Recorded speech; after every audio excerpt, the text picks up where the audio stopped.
तो शुरू करते हैं आज का लेक्चर। और आज के लेक्चर में मैं आपको लेके जाने वाला हूं N+L रूल पे। हम ओबाउ प्रिंसिपल पढ़ रहे थे।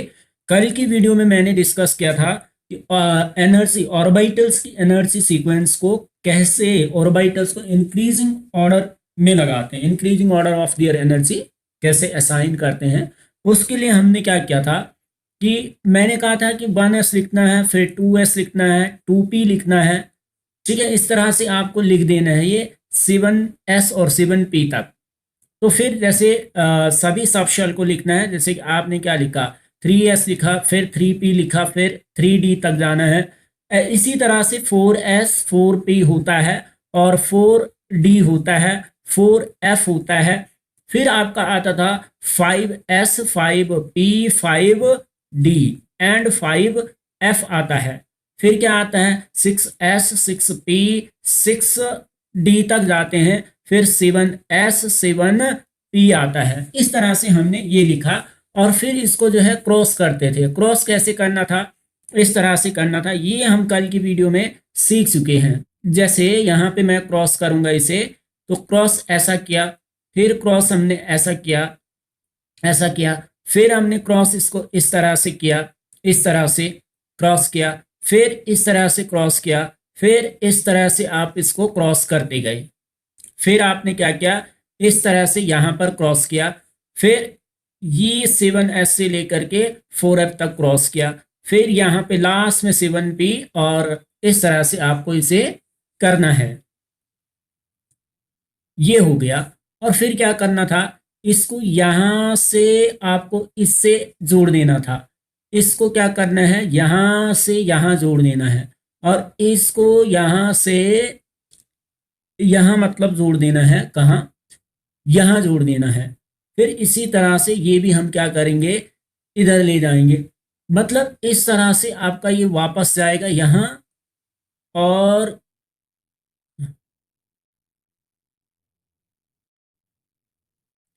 मतलब यहाँ पे जाना है आपको।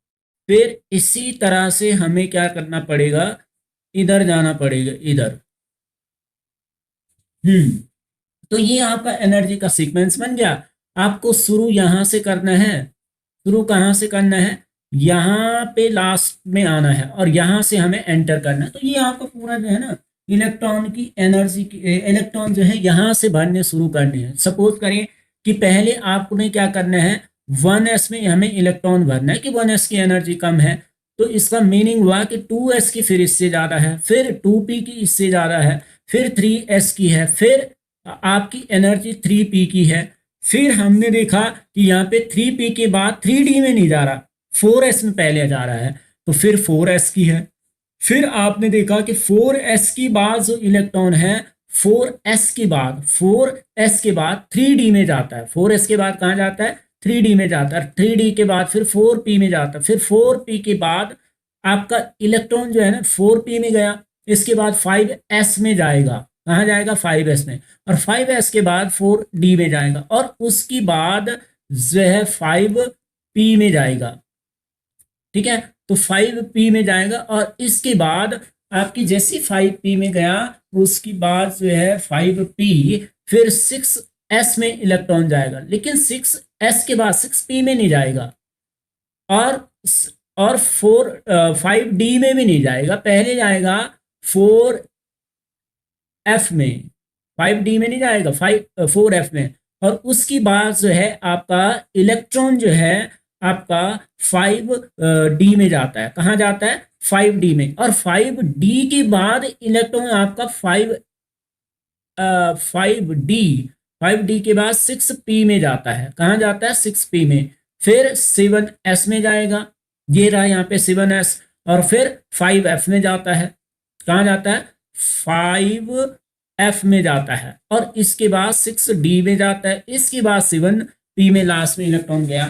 तो ये आपका इंक्रीजिंग ऑर्डर ऑफ एनर्जी हो गया, क्योंकि एनर्जी आपकी यहाँ पे क्या है, लो एनर्जी सबशेल है, और ये वाली जो आपकी है ये हाई एनर्जी सबशेल है। बस यही हमने कल सीखा। तो ये फर्स्ट रूल है ऑफ बाउ प्रिंसिपल का, कि किस तरह से आपको जो है क्या करना है, ये रूल पहला है कि किस तरह से आपको किसी एटम के लिए इलेक्ट्रॉनिक कन्फिग्रेशन लिखना है। सपोज करिए अगर आपके पास 5 इलेक्ट्रॉन है, 5 इलेक्ट्रॉन है, कितने हैं 5 इलेक्ट्रॉन, तो 5 इलेक्ट्रॉन किसी एटम में है तो आप उन्हें कैसे भरोगे इस सीक्वेंस में, तो सबसे पहले आपको ऐसे भरने हैं। अब इनमें ऑर्बिटल्स होते हैं ना, जैसे एस में होते हैं, एस में 2 ऑर्बिटल हैं तो दो एक एक ऑर्बिटल होता है, एक ऑर्बिटल तो उसमें 2 इलेक्ट्रॉन आ जाते हैं। पी में जो है 3 ऑर्बिटल तो 6 इलेक्ट्रॉन, क्योंकि एक ऑर्बिटल में 1 इलेक्ट्रॉन। और डी में कितने होते हैं 5 ऑर्बिटल तो इसमें 10 इलेक्ट्रॉन आते हैं। ठीक है।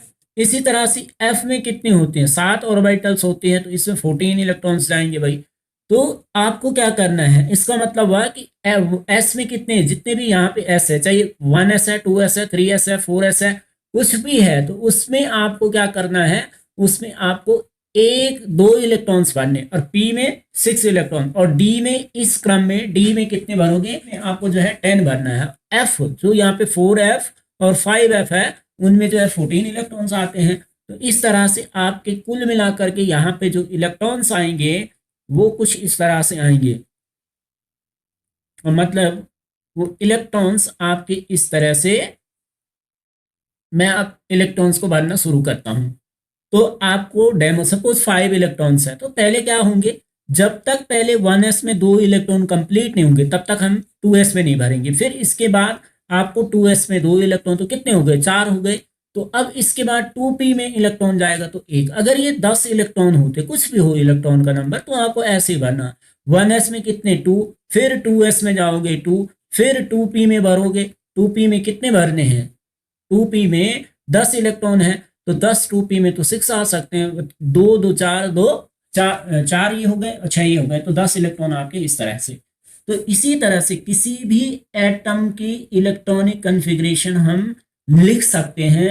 ये था हमारा क्या, इलेक्ट्रॉनिक कन्फिग्रेशन कैसे लिखना है। सपोज करिए जैसे आपको जो है कैल्स पोटेशियम मैं ले लेता हूं यहाँ पे पोटेशियम, तो पोटेशियम का एटॉमिक नंबर 19 है। 19 का मतलब पोटेशियम में 19 इलेक्ट्रॉन्स बनने हैं आपको, तो 1s2 होगा, फिर 2s2 होगा, कितने हो गए 4 इलेक्ट्रॉन, फिर 2p में कितने जाएंगे 6 इलेक्ट्रॉन, फिर 2p की बात तो आता नहीं है तो 3s में जाता है इलेक्ट्रॉन, तो 3s2, फिर 3p में जाएंगे इलेक्ट्रॉन, कितने जाएंगे 6 जाएंगे। तो ये तो 10 हो गए, तो 12 हो गए और 18 हो गए, तो कितना बच रहा, 1 इलेक्ट्रॉन बच रहा। तो 1 इलेक्ट्रॉन अब 3d में नहीं, अब हमारे पास 4s आता है तो 4s में 1 आ जाएगा। ये है इसका, किसका है कैल्शियम का। सपोज करो आपको कैल्शियम के लिए भरना, ये था पोटेशियम का, कैल्शियम 20 होता है तो 1s2, 2s2, 2p6, 2p6, 3s2, 3p6, 3p6 and 4s में 2 इलेक्ट्रॉन्स आएंगे। आपको इस तरह से इनको कॉमा से भी सेपरेट करना है। तो ये था इलेक्ट्रॉन को भरने का सीक्वेंस। अब देखिए यहाँ पे इसको कैसे एक्सप्लेन करें, इसको जरूरी है ये बनाना नहीं, आप इसको जो है n+l रूल से भी कर सकते हैं, n+l रूल से भी कर सकते हैं इसे सॉल्व। अभी मैं आपको दिखाता हूँ n+l रूल क्या कहता है, क्या कहता है n+l रूल। तो मैं आपको समझाने वाला हूं दूसरा रूल जो है n+l रूल। क्या कहता है, सेकंड की बात कर रहा हूं मैं, n+l। अब इसमें n क्या है, n है इसमें प्रिंसिपल क्वांटम नंबर, क्योंकि क्वांटम नंबर पे वीडियो पहले मैं बना चुका हूं। अगर नहीं आता है तो प्रिंसिपल क्वांटम नंबर आप वहां से देखिए, प्रिंसिपल क्वांटम नंबर क्या होती है, एजीमूथल क्वांटम नंबर। तो ये क्या है, एजीमूथल क्वांटम नंबर है, क्वांटम नंबर। तो एजीमूथल क्वांटम नंबर और प्रिंसिपल क्वांटम नंबर का जो समेशन होता है, जो सम होता है, वो लेना है, उसके बारे में कहता है। तो वो एनर्जी से रिलेट है, क्योंकि ये भी एनर्जी बताता है जो मैंने पढ़ाया था, और ये भी सब शेल की एनर्जी बताता है, सब शेल की सब एनर्जी लेवल से इंफॉर्मेशन देता है। ये एनर्जी के बारे में, एनर्जी लेवल के बारे में बोलता है। तो टोटल क्या है, ये एनर्जी के बारे में, और यहाँ ये सीक्वेंस क्या है, एनर्जी का है। तो यहाँ पे देखिए ये जो वैल्यू है ना 1 2 3, ये जो डिजिट है ये प्रिंसिपल क्वांटम नंबर, क्योंकि n की वैल्यू क्या होती थी 1 2 3 4 एंड सो ऑन, ऐसे होती थी। और l की वैल्यू 0 हो तो s होता है, 1 हो तो p होता है, 2 है तो d होता है, और 3 है अगर तो f होता है। ये सब हम पढ़ चुके हैं पहले वाले वीडियो में। तो आज की वीडियो में मैं आपको बताने वाला हूं कि हमें n+l रूल को कैसे अप्लाई करना है। यहाँ पर n+l रूल को कैसे अप्लाई करना है। तो अब देखिए इस सीक्वेंस में, और कैसे हम इस सीक्वेंस को ऐसे भी बता सकते हैं कि किस में जाएगा इलेक्ट्रॉन। देखो भाई, मैं यहाँ पे एग्जांपल लेता हूँ 4s का और 3d का, कि किसकी एनर्जी ज़्यादा है और किसकी एनर्जी कम है। तो ध्यान से सुनना है, जिसके लिए n+l की वैल्यू का सम ज्यादा होगा उसकी एनर्जी ज्यादा होगी। n+l वैल्यू जिसके लिए ज्यादा होगी उसकी एनर्जी हायर होती है, और n+l वैल्यू जिसके लिए कम होती है उसकी एनर्जी कम होती है। उसकी एनर्जी क्या होती है? कम होती है। यहाँ पे एग्जांपल लूंगा n+l रूल के लिए। एग्जांपल लेता हूं मैं यहाँ पर, मैं यहाँ पे एग्जांपल लूंगा 4s और 3d में, कि n+l रूल इसे कैसे एक्सप्लेन कर पाता है या नहीं कर पाता है। तो n+l से हम इसे कैसे एक्सप्लेन करेंगे कि किसकी 3d की एनर्जी ज़्यादा है, 4s की कम है। तो मैंने क्या कहा, जो डिजिट है वो n की वैल्यू है, तो इसको ले लेते हैं। इसमें n की वैल्यू कितनी है भाई? 4 है। और l की वैल्यू क्या है? l की वैल्यू जब s होता है तो 0 होता है। ठीक है, यहाँ पे l की वैल्यू 0 1 2 3 4 लिख देता हूं मैं। तो अगर 0 होती है तो s होता है, अगर 1 होता है तो p होता है, 2 होता है तो d होता है, यहाँ से देखना है f है, फिर ये f, ये g होता है, स्मॉल g। ठीक है, तो यहाँ से हमारे पास s है तो 0 हो जाएगी l की वैल्यू। अब हम इसे जोड़ते हैं कि n+l करना है आपको, तो कितना हो जाएगा? 4 + 0 मतलब कुछ भी नहीं है, 4 है। अब इसकी बात करते हैं, इसके लिए तो n+l कितना आ रहा है? 4 आ रहा है। अब इसके लिए करके देखते हैं n+l, तो n बराबर कितना है? n बराबर 3 है। l बराबर कितना है? l बराबर 2 है। तो n+l क्या हो जाएगा? 3 + 2, तो बराबर हो जाएगा 5। तो इसके लिए 4 थी, इसके लिए 5 थी। तो इस तरह से क्या हुआ कि जो 4s है उसके लिए n+l वैल्यू कम आ रही है, 3d के लिए ज़्यादा आ रही है। तो इसका मतलब इसकी एनर्जी इतनी है। आप किसी के लिए भी करके देखो, तो 3s जो है, 4s पहले आया देन 3d आया इस सीक्वेंस में, आप देख सकते हैं। या फिर मैं आपसे कहूँ कि यहाँ पे देखिए कि 4f क्यों पहले आया? 4f आया, फिर इसके बाद 5d आया, फिर 6f आया। तो हम कुछ ऐसे एग्जाम्पल लेके देखते हैं, और फिर हम n+l रूल के आधार पे इनको एक्सप्लेन करते हैं कि भाई हमें ये तीन चीज़ों में कैसे डिसाइड करें कि किस में पहले जाएगा इलेक्ट्रॉन। तो सीधे आपको क्या करना है, principal quantum number, azimuthal quantum number की वैल्यू को ऐड करना, ये सीक्वेंस आप जनरेट कर पाओगे, जैसे मैंने किया है। तो मैं इसको लिखने की ज़रूरत नहीं है, मैं यहीं से इसको डिराइव कर सकता हूँ। कैसे? कि जैसे 4f में देखना है मुझे कि 4 + 3, क्योंकि l की वैल्यू 3 है, n की वैल्यू 4 है। n+l रूल की बात कर रहा हूँ, रूल सेकंड जो मैंने अभी पढ़ाया था, n+l रूल कैसे लगाएंगे कि भाई l की वैल्यू मैं फिर से लिखता हूँ 0 4, आपके रेफरेंस के लिए मैं लिखता हूँ, आपके सुविधा के लिए मैं यहाँ पे लिखता हूँ कि l की वैल्यू 0 है, 1 है, 2 है, 3 है, 4 है। तो अगर 0 होती है तो s होती है, 1 होती है तो p होती है, 2 होती है तो d होती है सब शल, और 3 होती है तो f। केवल यही 3 4 आपके पास यूज होंगे यहाँ पे, इससे आगे यूज नहीं होगा। तो अब ये डिजिट क्या है? n की वैल्यू, n+l लगाना है। चलो मैं 4f के लिए डायरेक्ट करता हूँ। तो 4f के लिए n कितना है? 4 है। और f कितना है? f के लिए l की वैल्यू 3 होती है। तो ये आ रहा 4 + 3, तो 7 आ रहा है इसके लिए। अब यहाँ पे 5d के लिए देखो, तो 5n हो गए, 5 + l के लिए 2 है, तो 5 + 2 मतलब ये भी 7 है। ठीक है, अब इसके लिए कैसे एक्सप्लेन करना है वो मैं आपको समझा रहा हूं। देखो यहाँ पे दोनों की वैल्यू सेम आए और इसकी वैल्यू भी सेम है। देखो 6p के लिए, तो 6 तो n की वैल्यू है, l की वैल्यू 1, 6 + 1 जो है ये भी 7 है। ये भी क्या है आपका? 7 आया। कौन सा आया? 7। ये भी 7 आया आपका। तो इसे ध्यान से देखना है, तीनों की वैल्यू क्या है? सेम है। जब n plus L value same होती है, क्या होती है, जैसे यहाँ पे n plus L value same है, तो इस केस में हम क्या करेंगे, ऐसे केस में हम क्या करेंगे कि उसकी एनर्जी कम होगी जिसके लिए n की वैल्यू कम होगी। तो n की वैल्यू तो भाई 4 है ना, यहाँ पे ये कम है, देन 5 है, देन 6 है। तो सबसे कम एनर्जी किसकी होगी, देखो तीनों की n प्लस एल रूल क्या कह रहा है, तीनों की बराबर है, तो n की वैल्यू डिसाइड करेगी कि किसकी एनर्जी कम है, उसकी एनर्जी कम होगी, क्योंकि जिसके लिए प्रिंसिपल क्वांटम नंबर कम होगा। ये आप समझ गए होंगे, क्योंकि दोनों एनर्जी को बताते n प्लस एल। तो ये एनर्जी ये तो बता ही रहा, ये इसके साथ सम हो रहा है, तो आपको क्या करना है, n की वैल्यू बढ़ेगी तो एनर्जी ओवरऑल तो बढ़ ही रही है।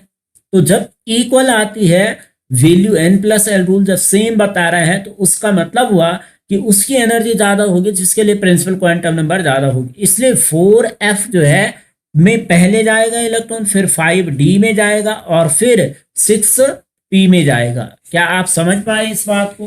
तो अगर आप समझ पाए तो आपको इस सीक्वेंस को बनाने के लिए ये बनाने की जरूरत नहीं होगी। मैं ये नहीं कह रहा कि ये आपको आना नहीं चाहिए, ये आना चाहिए, पर इसे बार बार बनाने की जरूरत नहीं पड़नी चाहिए। तो आप n प्लस एल रूल को समझिए, और उसके बाद दो ही कंडीशन है कि पहली कंडीशन है कि अगर n प्लस एल वैल्यू दो के लिए डिफरेंट है, जैसे 4s और 3d के लिए था, तो आपको क्या करना है, उस केस में जिसके लिए n प्लस एल वैल्यू कम है उसकी एनर्जी कम कंसीडर करनी है, मतलब उसमें इलेक्ट्रॉन पहले डालना है। और अगर n plus L value same आ रही है, जैसे यहाँ पर थी 4f के लिए, 5d के लिए और 6p के लिए, तो उसमें एनर्जी उसकी कम होगी जिसके लिए प्रिंसिपल क्वांटम नंबर की वैल्यू कम होगी। तो प्रिंसिपल क्वांटम नंबर इसके लिए 4 थी, इसके लिए 5 थी, इसके लिए 6 है। तो आपको किसमें पहले इलेक्ट्रॉन जाएगा, तो इस सीक्वेंस में 4 पहले आता है, इसीलिए आता है कि n की वैल्यू जिसके लिए कम होगी उसमें इलेक्ट्रॉन पहले एंटर करेगा। बस इतना, ये सेकेंड रूल हो गया। अब मैं आपको n प्लस एल रूल के अब मैं आपको ओबाउ प्रिंसिपल के थर्ड रूल पे लेके चलता हूँ। थर्ड रूल क्या कहता है, रूल नंबर थर्ड, जो हमें m से जो वैल्यू मिलती थी ना, मैग्नेटिक क्वांटम नंबर, मैंने कहा था कि प्रिंसिपल क्वांटम नंबर की वैल्यू 1, तो L की वैल्यू फिर हो जाती है 0 और M की वैल्यू भी 0 होती है। जब इसकी वैल्यू 2 होती है तो इसकी वैल्यू 0 और 1 हो जाती है। तो M की वैल्यू, और फिर हम यहाँ पे लिखते हैं कि ऑर्बिटल्स कितने हैं। भाई ऑर्बिटल्स क्या होते हैं, ऑर्बिटल्स नंबर ऑफ ऑर्बिटल्स। फिर यहाँ पे मैं कहता हूँ कि नंबर ऑफ इलेक्ट्रॉन्स लिखिए। तो क्या होता है ना कि जितनी पॉसिबल M की वैल्यू होगी उतनी ज्यादा ऑर्बिटल्स होगी, ठीक है। और यहाँ से तो सबशेल भी मिलेगी आपको, तो थोड़ी सी टेबल जो है ना बहुत बड़ी बन जाएगी इसकी अगर मैं बनाने लगूं तो, ठीक है।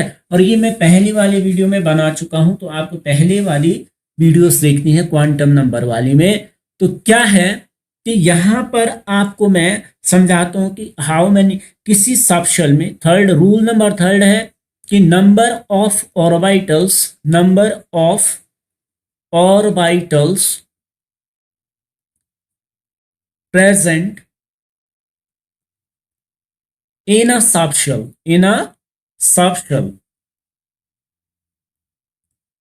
किसी सबशेल में नंबर ऑफ ऑर्बिटल्स कितने होंगे, तो इसके लिए है 2l+1 रूल। क्या है, 2l+1 रूल लगाना है आपने कि 2l+1। अब इस फॉर्मूले में 2l+1 में l बराबर क्या है, एजीमूथल क्वांटम नंबर। क्या है भाई, एजीमूथल क्वांटम नंबर, ठीक है, एजीमूथल क्वांटम नंबर। अगेन अब एल की वैल्यू 0 1 2 3 है, तो 0 होगी तो एस समझ लेना है कि एस सबशेल होगी, ठीक है। तो यहाँ पे क्या बताता है, ये सबशेल के बारे में बताता है, सबशेल, सबशेल के बारे में। तो ये सबशेल पी होगी, ये सबशेल डी होगी, ये सबशेल एफ होगी। तो हम क्या करेंगे, यहाँ पे क्या समझने वाले हैं हम कि n+l कि सबशेल एस, 4 सबशेल एस, अगर सबशेल क्या है, सबशेल एस, एस में कितनी ऑर्बिटल्स होती है, तो एस के लिए अब हमें यहाँ पे क्या लगाना, एस के लिए क्या होगी, for s subshell s, l is equal to कितना होता है 0, तो 2l+1 बराबर 2 × 0 + 1 बराबर कितना आ जाएगी भाई, 2 × 0 समथिंग इंटू 0 0 होता है तो 1 आ जाएगी, तो 1 ऑर्बिटल आ जाएगी। कितनी आ जाएगी, मतलब एस में एक ऑर्बिटल होती है। फोर्स सबशेल पी, तो अगर आप निकाल रहे हैं सबशेल पी के लिए, किसके लिए भाई, सबशेल पी के लिए, फोर्स सबशेल पी, तो एल है जिमुथल क्वांटम नंबर को एल से डिनोट करते हैं, तो इसकी वैल्यू 1 आएगी। तो 2l+1 फॉर्मूले में हम एल की वैल्यू पुट करेंगे, तो 2 × 1 + 1, तो ये दोस्तों ये हो जाएगा 2 × 1 मतलब 2 + 1, तो ये 3 है, तो 3 ऑर्बिटल्स होती हैं सबशेल पी की। तो कितनी होती है, 3 ऑर्बिटल्स, तो 3 ऑर्बिटल्स आ जाएगी। 4 सबशेल, अगर आपके पास सबशेल क्या है, सबशेल है आपके पास 4 सबशेल डी, तो डी के लिए एल की वैल्यू लिखनी है, एन की नहीं, एल की वैल्यू, तो एल इज इक्वल टू 2 होगा, तो 2l+1 में क्या हो जाएगा, एल की वैल्यू 2 होती है, तो 2 × 2 + 1, तो बराबर कितना हो जाएगा, ये हो जाएगा आपका 5, तो 2 × 4 + 1 5 हो जाएगा। तो अगर आपके पास सबशेल, अब मैं आपको दिखाता हूं सबशेल, अगर आपके पास क्या है 4 सबशेल, सबशेल एफ, तो एफ के लिए एल इज इक्वल टू 3, तो 2l+1 बराबर 2 × 3 + 1, तो कितना हो जाएगा 2 × 3 + 1 मतलब 7 हो जाएगा ये, तो 7 ऑर्बिटल्स हैं इसमें, मतलब डी में 4 ऑर्बिटल्स होती है।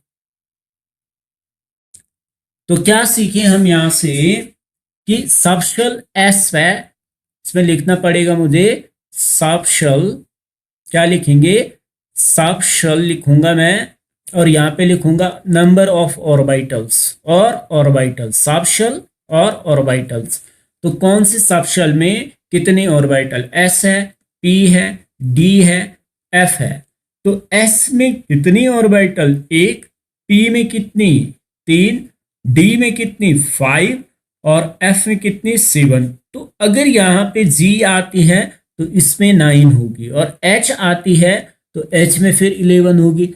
मतलब क्या है कि आप एक चीज यहाँ पे नोट कर रहे हैं कि ये जो नंबर ऑफ ऑर्बिटल होती किसी भी सबशेल में ओड नंबर में बढ़ती जाती है, ओड नंबर सिक्वेंशियल, जो हमारे ओड नंबर है, 1 के बाद 3 है, 3 के बाद 5, 5 के बाद इवन नंबर हटा देने हैं, तो इतने ऑर्बिटल्स होती है। ठीक है, तो ये आपकी जो है टेबल बन जाएगी यहाँ पे।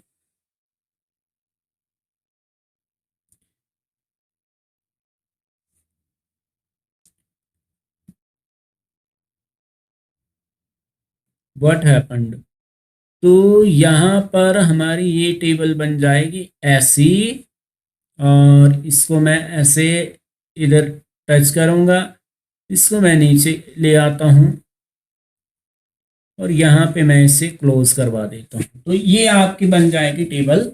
तो इस टेबल के को ध्यान में रखना है, ये हो जाएगा। आगे दोस्तों मैं बात करूँगा आपके पास कि सबशेल, अब हमने अभी तक 3 रूल पढ़े, तो चौथा रूल मैं आपको बताता हूँ, रूल नंबर 4 में डिस्कस करने वाला हूँ कि number of electrons in a subshell, किसके लिए कहा मैंने कि सबशेल में कितने नंबर ऑफ इलेक्ट्रॉन्स आ सकते हैं, जैसे एस सबशेल में कितने इलेक्ट्रॉन्स होंगे, ठीक है, तो उसके लिए क्या करेंगे आप 2 से मल्टीप्लाई कर देंगे, जो नंबर ऑफ ऑर्बिटल्स वाला फॉर्मूला है, ठीक है।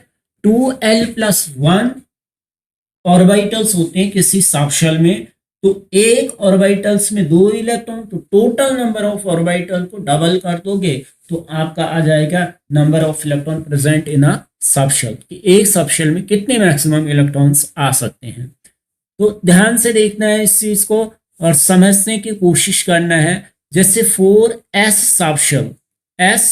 सब शेल है, सपोज करें s सब शेल है, तो s सब शेल में क्या हो जाएगा 2। तो s के लिए l की वैल्यू कितनी होती है 0, l की वैल्यू कितनी होती है 0, s के लिए l की वैल्यू होती है 0, तो कोमा यहाँ पे आना था, l की वैल्यू 0 होती है। तो 2 इंटू टू एल प्लस 1 ये है हमारा formula.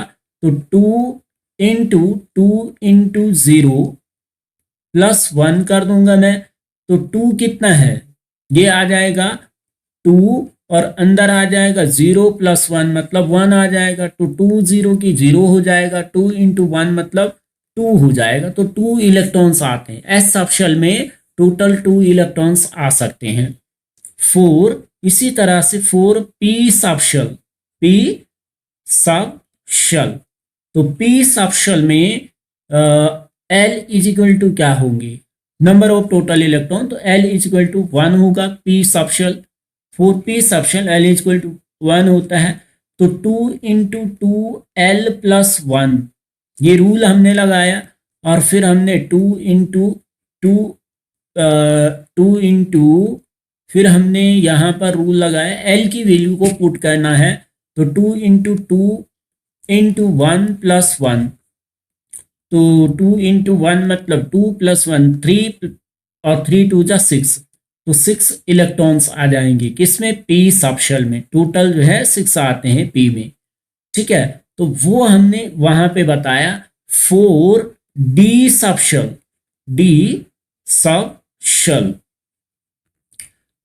Shell l is equal to 2 है, तो नंबर ऑफ टोटल इलेक्ट्रॉन बराबर 2 इंटू टू एल प्लस 1 बराबर आ जाएगा 2 इंटू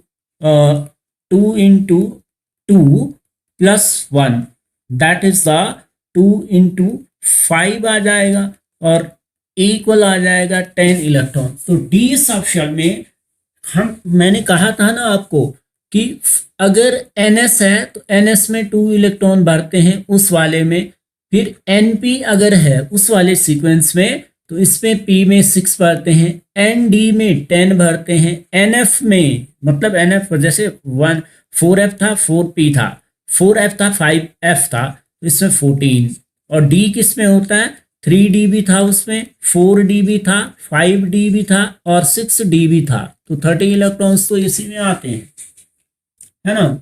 और डी की इतनी सीरीज होती है 40D होती है ना, 40 तो एक पे 10 तो 40 एलिमेंट्स रखते हैं पीरियोडिक टेबल में इसमें। तो आपको क्या करना है यहां पर इस तरह से आपको भरना है। तो 10 इलेक्ट्रॉन आते हैं डी में। अब देखो कि एफ में 14 आते हैं ना, अभी लिखा मैंने यहाँ पे एफ में कितने हैं 14 इलेक्ट्रॉन्स। तो F4F सब शेल, तो निकाल के देखते हैं 4F सब शेल। तो F सब शेल में इसी फॉर्मूले से हम निकालेंगे 4F सब शेल। तो L की वैल्यू F के लिए 3 है, तो यहाँ पर number of total electron 2 into two L plus 1 बराबर हो जाएगा 2 इंटू एल कितना है 3 प्लस 1, तो अंदर हो जाएगा ये 2 इंटू 7, तो ये हो जाएगा 14 इलेक्ट्रॉन, अंदर 7 हो जाएगा तो बाहर 2 से मल्टीप्लाई करोगे, ब्रैकेट ऑफ करोगे तो आपके कितना आ गया 14 इलेक्ट्रॉन्स। तो इस तरह से आपका ये तो हो गया आपका फोर्थ रूल। अब मैं बात करूंगा आपने इस तरह से आपने क्या सीखा आपने कि भाई फोर्थ रूल तक हम गए, रूल फर्स्ट से फोर्थ तक। तो पहले हमारे पास आता है एल की वैल्यू आती है, फिर यहाँ पे हम बोलते हैं कि भाई सब शेल आती है, यही तो सीखा हमने कि 0 होगा 1 होगा 2 होगा 3 होगा 4 होगा।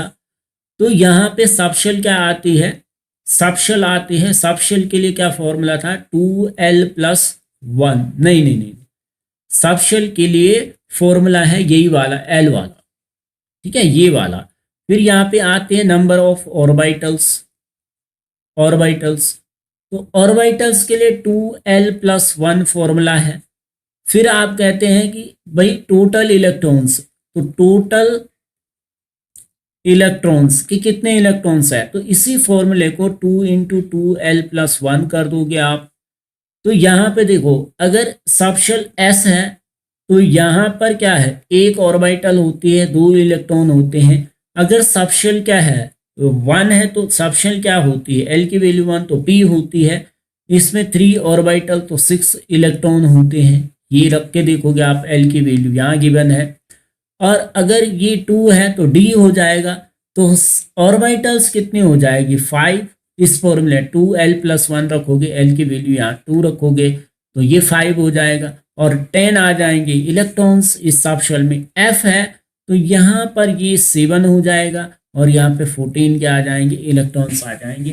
तो इस तरह से आपका ये बन जाएगा। और जैसे ये अगर ये होता तो ये g होता और इसमें 9 तो इसमें आ जाते 18 इलेक्ट्रॉन्स, ये एंड सो ऑन। ठीक है, इस तरह से ये आगे बढ़ता। तो एक टेबल तो आपकी ये भी बन सकती थी, है ना। तो अब मैं आपको बताता हूं कि प्रिंसिपल क्वांटम नंबर आपको दिया हो, प्रिंसिपल क्वांटम नंबर मतलब शेल दे रखे हैं आपको, क्या दे रखे हैं, शेल दे रखे हैं। इधर मैं आपको दिखाता हूं, आपको क्या दे रखे हैं, शेल दे रखे हैं। जैसे आप पहले पढ़ते हैं कि भाई के में कितने इलेक्ट्रॉन आएंगे, या एल में कितने आएंगे, टी में कितने आएंगे, है ना। शेल आपको दे रखे हैं, एन की वैल्यू दे रखे हैं, तो कितने इलेक्ट्रॉन आते हैं, नंबर ऑफ टोटल इलेक्ट्रॉन। तो फिफ्थ रूल क्या हो जाएगा, number of total electrons in a shell, in a shell. किसी शेल में नंबर ऑफ टोटल इलेक्ट्रॉन्स कितने हैं वो आपको बताना है। तो वो बताते हैं आप 2n² से। कितना, 2n²। जो प्रिंसिपल क्वांटम नंबर है उसकी वैल्यू को 2 से मल्टीप्लाई करना है और उसी को स्क्वायर कर देना है। तो जैसे क्या है कि फर्स्ट सेल में, तो के शेल में 4k शेल, क्या लिखूं मैं, पहला लिखूंगा मैं 4k शेल। के शेल के लिए n बराबर 1 होता है, तो इसमें कितने इलेक्ट्रॉन्स आते हैं, n बराबर 1 होता है, तो 2n² करूंगा मैं, 2 × 1 का स्क्वायर, तो बराबर कितना, n की वैल्यू 1। तो यहाँ पर 1 का स्क्वायर 1 होता है, तो 2 इलेक्ट्रॉन्स आते हैं। बिल्कुल आपने ऐसा पढ़ा है, ये गोला है और इसके बाहर हम क्या करते हैं, ये वाले में 2 इलेक्ट्रॉन्स भरते हैं कि नहीं भरते हैं, 2 इलेक्ट्रॉन्स भरते हैं। तो वो यहां से आएगा, ये भी ओबाउ प्रिंसिपल बताता है। 2n², 4, अगर मुझे लिखना है 4 एल शेल के लिए n की वैल्यू कितनी होती है, n की वैल्यू 2 हो जाती है। जब n की वैल्यू 2 है तो इसमें कितने इलेक्ट्रॉन्स आएंगे, 2n का स्क्वायर करना है, तो n 2 × n का स्क्वायर मतलब 2 का स्क्वायर। तो n का स्क्वायर एक्चुअली में मुझे करना है यहाँ पे 2 का स्क्वायर। तो 2 का स्क्वायर तो 4 होता है, 4 2 8। तो ये कह रहा है कि दूसरे वाले में 8 इलेक्ट्रॉन्स आते हैं। आप यहाँ पे इसे भी बना करके देखिए, तो 1 electron, 2 electron, 3 electron and 4 electron, 5 electron, 6 electron, 7 electron and 8 electron. तो 8 2 10 हो जाते हैं ना आपके यहाँ पे। तो नियोन तक का, ये नियोन तक भर जाता है आपका। देखिए नियोन का यही तो होता है, नियोन का 10th जिसका एटॉमिक नंबर होता है, उसका एटॉमिक नंबर जो नियोन है आपका Ne, तो इसका एटॉमिक नंबर कितना है, 10। तो 10 वाले में यही तो है, तो 10 इलेक्ट्रॉन्स आपके इस तरह से भरे। तो इसी तरह से n2n² जो फिफ्थ रूल है ओबाउ का, वो बाउ प्रिंसिपल में वो कहता है कि किसी सब शेल में कितने टोटल इलेक्ट्रॉन्स आएंगे। मैंने कहा था सब शेल में कितने आते हैं, तो वहां पर था 2 × 2l+1। सब शेल की बात जब करते थे 2 × 2l+1, लेकिन अभी हम पढ़ रहे हैं कि 2n²। तो ये बताते total electron in a shell. भाई एक शेल में कई सब शेल होती है ना, एस भी होती है, डी भी होती है, पी भी होती है। जैसे थर्ड वाले में तो जैसे एम अभी लिखते हैं, एम में कितने इलेक्ट्रॉन्स आते हैं और फिर मैं आपको समझा भी दूंगा। 4m सब एम शेल, एम शेल, तो n इज इक्वल टू जो n की वैल्यू होगी वो 3 हो जाएगी। तो यहाँ पर 2n² वाला रूल अगर आप लगाओगे, 2 इंटू 3 का स्क्वायर, तो 3 का स्क्वायर 2 इंटू 9 हो जाएगा, और 9 टू जा 18 होता है। तो थर्ड वाली जो यहाँ पे जो थर्ड सर्कल आएगा इसके बाहर वाला, उसमें 18 इलेक्ट्रॉन्स आएंगे। कितने आएंगे भाई? 18 इलेक्ट्रॉन्स। अगर आप इसके बाहर इलेक्ट्रॉन्स भरोगे ना तो आपको 18 इलेक्ट्रॉन्स इस सेल में भरने होंगे, जैसे आप पहले करते थे। थर्ड वाले कितने होते हैं?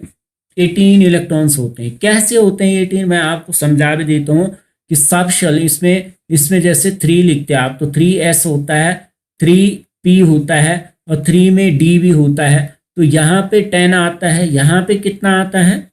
6 आता है, और यहाँ पे 2 आता है। इस तरह से आप भरते हैं। तो आपके पास किस तरह से होते हैं, इस तरह से आपके थर्ड वाले सब सेल में 18 इलेक्ट्रॉन्स भरने हैं। आपने कैसे भरोगे? इधर देखिए भाई, तो 18 हो जाता है 2 इंटू 3 का स्क्वायर। मैं इसे थोड़ा सही कर देता हूँ आपके लिए। 2 इंटू 3 का स्क्वायर मतलब ये था आपके पास 2 इंटू 3 स्क्वायर, तो 3 स्क्वायर तो 9 होता है, 3 3 जा 9। तो अब आपको देखना है कि 4 एन शेल, एन शेल में टोटल कितने इलेक्ट्रॉन्स आते हैं। तो एन की वैल्यू 4 हो जाएगी, और 2n² हो जाएगा, तो 2 इंटू 4 का स्क्वायर तो कितना हो जाएगी? 32 आ जाएगा। 32 इलेक्ट्रॉन्स आते हैं, क्योंकि 16 हो जाए, 16 टू द 32। तो इस तरह से आपको इसी शेल में आप बता सकते हैं। अब लास्ट रूल क्या है? किसी सबशेल में लास्ट लास्ट रूल क्या हो सकता है? लास्ट रूल हो सकता है कि भाई लास्ट रूल क्या बताएगा? लास्ट जो सिक्स्थ रूल होगा ओबाउ प्रिंसिपल में इंक्लूड करेंगे हम, वो होता है कि number of subshell present in a cell, in a shell. क्या कहा मैंने? नंबर ऑफ सबशेल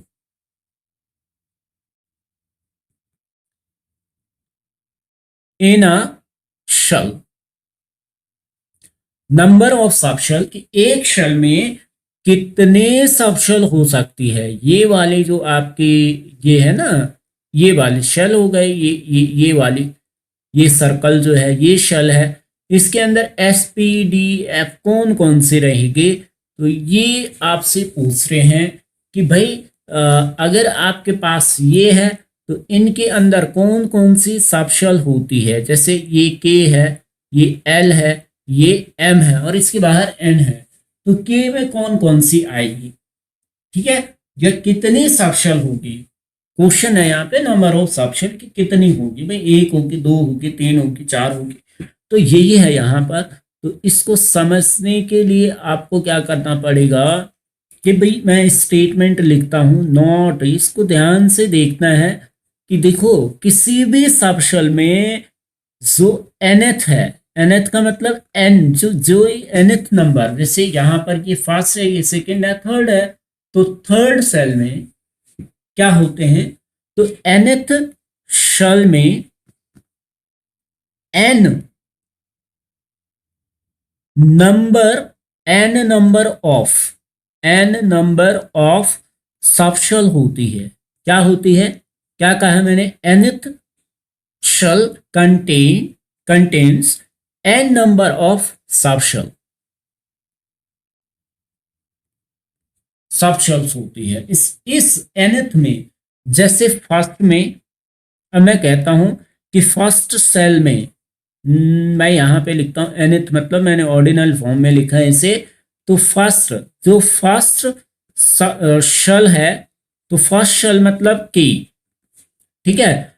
तो इसमें एक एक ही सबशेल होगी, एक सबशेल होगी। क्या होगी भाई? एक सबशेल होगी।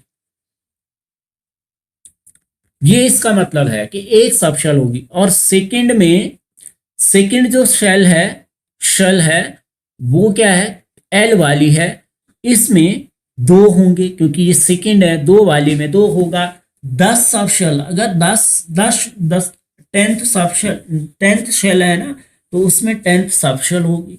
मतलब सबशेल उतनी होते जितने नंबर प्रिंसिपल क्वांटम नंबर का होता है, उतनी होती है। देखो इसमें जो फर्स्ट वाली है केवल एस आता है, सेकंड वाले में देखो 1s लिखते हैं ना आप, और यहाँ पे 2s और 2p लिखते हैं, तो भाई 2 सबशेल होगी और ये उतनी ही होती है। फिर थर्ड जो हुआ है, थर्ड शेल जो होती है वो एम है, तो एम में क्या है कि 3 सबशेल होगी, 3 सबशेल होगी। 3 सबशेल का मतलब 3s होगी, 3p होगी और 3d भी होगी। अब यहां पर कहता है कि फोर्थ शेल में, फोर्थ कौन सी होती है? एन होती है। तो एन में 4 सबशेल होगी। एनथ में क्या होगा? इसमें 4 सबशेल होगी, सबशेल होगी। 4 सबशेल का मतलब हुआ कि 4s भी होगी, 4p भी होगी, 4d भी होगी और 4f भी होगी। तो इस तरह से आपको मैंने कितने रूल समझाए? मैंने आपको पहला रूल समझाया था इलेक्ट्रॉनिक सीक्वेंस एनर्जी का रूल। पहला क्या है? फर्स्ट रूल हमने पढ़ा एनर्जी। अब मैं यहाँ पे समरी कहता हूँ अबाउ प्रिंसिपल की। रूल फर्स्ट क्या था कि सीक्वेंस के लिए, ठीक है, इंक्रीजिंग ऑर्डर ऑफ, इंक्रीजिंग, पहला था increasing order, increasing order of energies, increasing order of energies of orbitals, जिसमें आपने पढ़ा 1s की कम होती है, फिर 2s की होती है, फिर 2p की होती है, फिर 3s होती है, सॉरी 3s 3p, फिर किसकी होती थी? 4s, फिर 3d होती थी एंड सो ऑन। ये वाला रूल आपने पढ़ा। सेकंड आपने पढ़ा एन, इसी सीक्वेंस को जो एक्सप्लेन करता है n+l रूल पढ़ा। थर्ड आपने पढ़ा number of orbital in a subshell. तो number of orbital in a subshell कितनी होती है? 2l+1 ऑर्बिटल्स होती है। क्या ये नंबर ऑफ ऑर्बिटल्स है? फिर फोर्थ रूल आपने पढ़ा number of total electron in a subshell. तो इस वाली वैल्यू को 2 से गुणा करना था, तो ये बराबर होता है total electrons in a subshell. फिर आपने फिफ्थ रूल पढ़ा कि 2n² होता है, ये भी नंबर ऑफ टोटल इलेक्ट्रॉन्स है। ये भी क्या है? नंबर ऑफ टोटल इलेक्ट्रॉन्स है। फिर छठा आपने पढ़ा कि कोई भी nth शेल जो होती है ना, nth शेल बराबर क्या होगा? n सबशेल होगी उसमें, n क्या होगी? सबशेल होगी उसमें। तो ये रूल्स थे आपके ओबाव प्रिंसिपल के। अगर आप इनको समझ जाते हैं तो आप बहुत कुछ समझ के केमिस्ट्री में। तो आज के लिए इतना काफ़ी है। आगे के लिए मैं आपसे अगली वीडियो में मैं आपसे मिलने वाला हूँ। Thank you so much.